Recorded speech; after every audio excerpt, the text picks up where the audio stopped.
Ang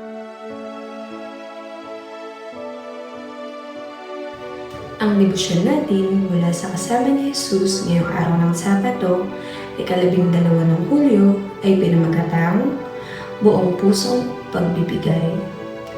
Atin po natin basahin ng Lucas, Kabanata 21, talata 1 hanggang 4. Basahin din po natin at bigyang pansin ang unang sulat sa Lucas, Kabanata 21, talata 4. Sinabi ni Jesus, ang inilagay nila ay bahagi lamang ng labis na sa kanila, ngunit ang kanyang ibibigay ay ang buo niyang ikabubuhay.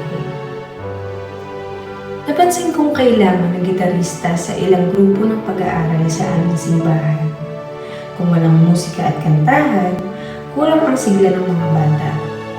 Wala naman akong kaloob na talento sa musika, pero masaya ang puso kong naglilingkod sa Diyos. Kaya pinakiusapan ko ang aking kapatid na marunong mag-gitara at turuan akong mag-gitara.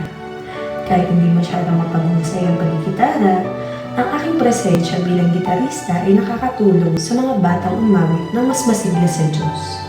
At nasisiyahan din ako. Ang karanasan kong iyon ay nagpapaalala sa akin sa mahirap na balok na napansin ng Panginoon. Kahit na 2 sentimo lang ang kanyang iniyalay, marahil wala lang sa mga tao ang mga binibigay natin, subalit ang Diyos ay nasisiyahan sa ating kusang loob na pagbibigay. Pupunihin din naman ng kasiyahan ang ating mga puso, pagpapalain ang ating mga buhay habang itinataas natin ang Diyos, higit sa lahat. Hindi natin kailangan maging perfecto upang makapaglingkod sa Diyos.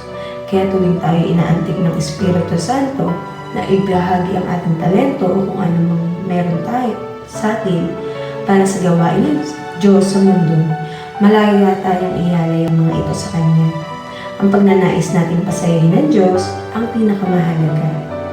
Panalangin. Mahal namin Diyos, madalas namin pinagtutudahan ang halaga ng mga pwede namin ibigay. Tulungan mo kami mapagtanto na binibigyan mo ng pansin ang katapatan ng aming mga puso, higit sa mga handog namin. Ipanalangin, mga musikero sa simbahan.